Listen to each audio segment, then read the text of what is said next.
horsepower turbocharged engine and panoramic sunroof. Now both of you shut up and let me drive. The new Kia Optima, not your average mid-size sedan.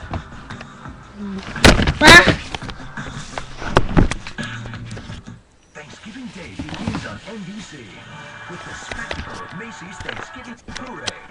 Hear Mary J. Blige, Avril Lavigne, Scotty McCreery, Rodney Atkins, and CeeLo Green from The Voice. See live performances from Sister Act, How to Succeed with Daniel Radcliffe, plus the sensational Spider-Man. And don't forget, after Santa comes, it's off to the National Dog Show presented by Purina. Did you know you won? It all starts 9 a.m. everywhere. Thanksgiving Day, here on NBC. We have nothing in common. I like action movies. I like romantic comedy. Yeah. How about golf? Have you ever seen a golf game? How about cage fighting? You know what I do love is I love Fandango. Fandango. Don't copy me. Fandango Bucks make the perfect gift for movie lovers. Get them at fandangobucks.com.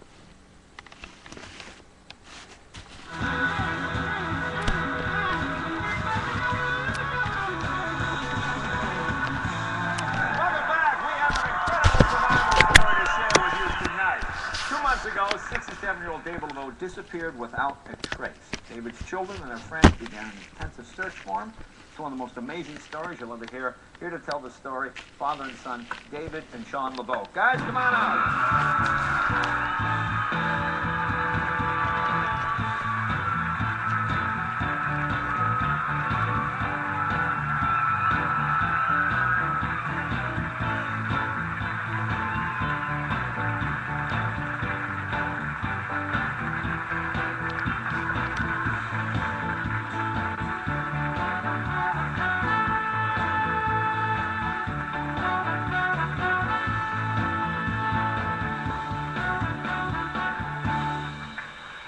Well, it's good to see you. How you feeling?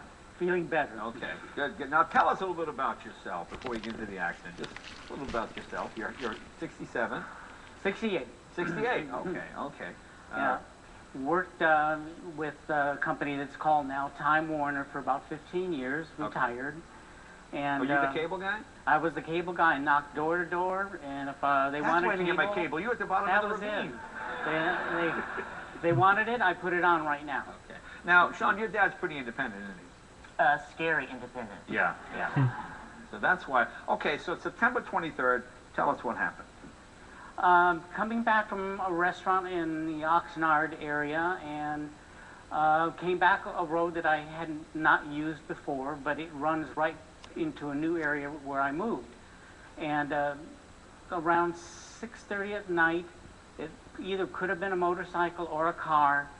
Lights were coming straight at me and wouldn't stop coming, and so I started to slow down, go a little bit to the right just in case, because it was still coming at me, and all I heard was sand, and then I just started flying. Right off a cliff. Right off a cliff. Wow. Now, here in California, you go up in the hills. It's very windy. No guardrails, huh? Nothing. Okay, Yeah. so you go, how many feet do you fall? They say maybe around 400. Wow. Okay. So now, boom, were you knocked out cold? Were you conscious when you No, hit? I was awake the whole time. Okay. I kept waiting for the car to stop because I had no idea what was ahead of me. Everything was black. Right, okay. Okay, so boom, you crashed, then what happened? The car rocked somewhat. I landed probably on a big rock. I couldn't see anything. Right. And I heard water running, and my door, I couldn't get out. And my lights, nothing worked. And I looked around, all I could do was see stars. And I thought, you know what, the car's sort of moving. I better just wait this So out. you thought maybe you were on a precipice or Right, something? Okay, yeah. okay. And were you injured at this point? I couldn't move this arm Right. and this hand. Okay. So you spend the night in the car. Sun comes up. What happens next? I saw a car within a half a foot of my car. Another car. Another car. Faced a little different direction and not on a rock like I was, but it was flat in this little stream of water. So it took me about 2 hours to get out of my driver's seat to get to the other side, and then I couldn't get that door open because his trunk was all smashed against my car. And so I worked on that a little while. My trusty cane helped me maneuver, and I got out, and then there was about 2 to 3 feet of muddy water, sand, and I was sink, and I was worried if I went down I wouldn't get up. Right. So it took me a little while to get to where I could stand and feel like some kind of ground. So then I had to get my nerve together to go see what was in the other car. It looked like it had been there maybe a week or so. I thought, deserted? I didn't know. So it took about 3 hours later, I made it to the front of the car, went around, and all the curtains were up from, a car crash. And so I couldn't see in. You mean the airbags? The airbags and these little curtains were down, so I couldn't see inside the car. I don't know if they're drapes or whatever they are. So I went around in the passenger side, the window was down halfway, and there was a body in there. Wow. And he was strapped in, his seatbelt. I saw his hands together. They didn't look warmish, but I didn't have the power or the nerve to touch him. Wow. I just looked at his head, and it looked like he really got hit bad on the head. So you had, did you have a cell phone or anything like that? I lost it. Everything flew out of my car on the way down. Everything. So how many nights did you spend down in that ravine? 7 nights. 7 nights. Okay, and with broken ribs and seriously, and what did you eat? What did you? Well, the first few days, I didn't actually worry about it, and I didn't even think about it. And then I found some spearmint growing in the little stream, and it looked like some onion plants. And I had a couple of little things you use for hot dogs I found, outside my car that I kept in the glove box. Right. And I made little weird vegetable sandwiches out of it. And eventually I got the power to eat ants and, spiders. And I just now got out of the habit from walking and looking down to eat ants. Wow. So now, Sean, since your dad is so independent, how long did it take you to realize, hey, where's Pop? My dad's a very gentleman-like. If he's late, he's going to call you. If he's not going to show up, he's going to let you know. And the Orange County Fair was something very special. Every year he looked towards it. And he didn't pick up his friend. Okay, to go to the fair. Yes. Okay. And that was on Friday night is when he crashed. So Friday, Saturday, Sunday, Monday, Tuesday.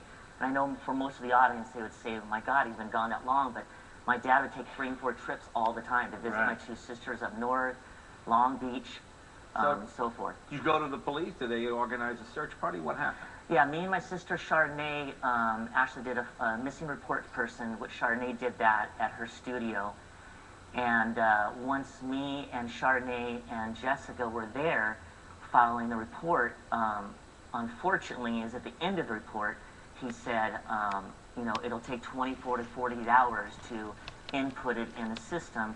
Then it had to be transferred to another station to get approval from the lieutenant, and then from there go down to downtown homicide to get that approval. And we realized, 3 or 4 days, we knew we didn't have time for that, so we kind of... So where did you think he was? How did you go about, what was the clue? Did you call his cell phone? Did you do anything? I broke into his checking account acting like I was my father. Yeah. And what I asked was, when was the last, 5 transactions? And he said the last one was, am I allowed to use the markets and stuff? It doesn't matter, whatever market. Ralph's Supermarket. Okay. And, I asked what I bought, and they were like, oh, you bought this, and this was the amount. And then my sister Chardonnay turned into an FBI agent and jumped on the surveillance team at Ralph's, and we just wanted to find out who he was with. Right. Was he alone? So you see he's alone, but then you what? You backtracked along the road? Yeah, that really was Jesse, my brother-in-law. He really was the main person that really was kind of getting it together of, you guys go to Oxnard, we're going to keep our house kind of as a headquarters for landlines, because up in that area, and you guys lose reception. Well, what made you think to look down in this ravine? Oh, wow. That's a long story, but I really believe us... Sorry. Okay. Take your time. Sorry. That's okay.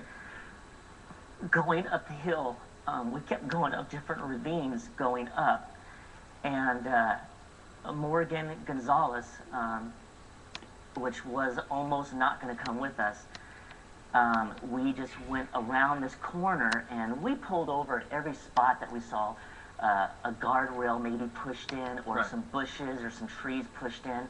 And that's what me and Lisa's other car with Markel did, that all the way going up. And just Morgan was driving our car, so we had our notes and cell phones. And he just pulled over and he stopped and kind of got on the shoulder. And I said, "What are you doing?" Because it was starting to kind of get dark. It was at 6 o'clock. And he looked at me and he says, "Look back." And I looked back and he goes, "Look at that road." He goes, "It's a blind curve and it's the cliff. It's right over." And, you know, I just got the chills and I was like, that is nuts. And I just says, "Hey, you know what, let me get out real quick." And then me and Jessica got out of the car and I walked about 5 feet, and then all of a sudden I just thought I heard a noise like an injured bird or a cat, something down there. It just had this weird sound. And I just said, you know, "Hello," and it echoed down the canyon. And then, you know, I just heard, you know, "Help." And I was like, whoa. So I said, "Jessica, come here." And I went again. I said, "Hello, anybody down there?" And then it was my dad's beautiful voice. He said, "Help." Sorry.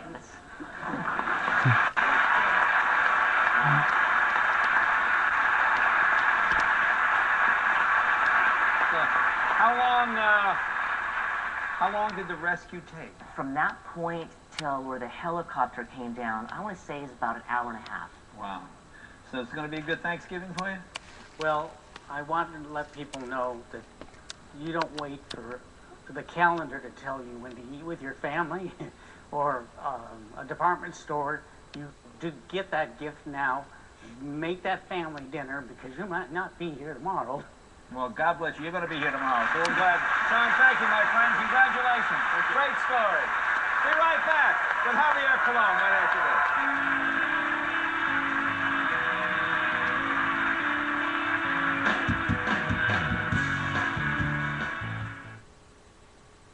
Tonight, Jimmy's got his groove on. So does Jason Segel and his own Muppet Pass. People get me and Segel confused all the time. Then Jimmy gets help with his Michelle Bachmann impression. And then a soda. And a soda. You lay there with Jimmy tonight on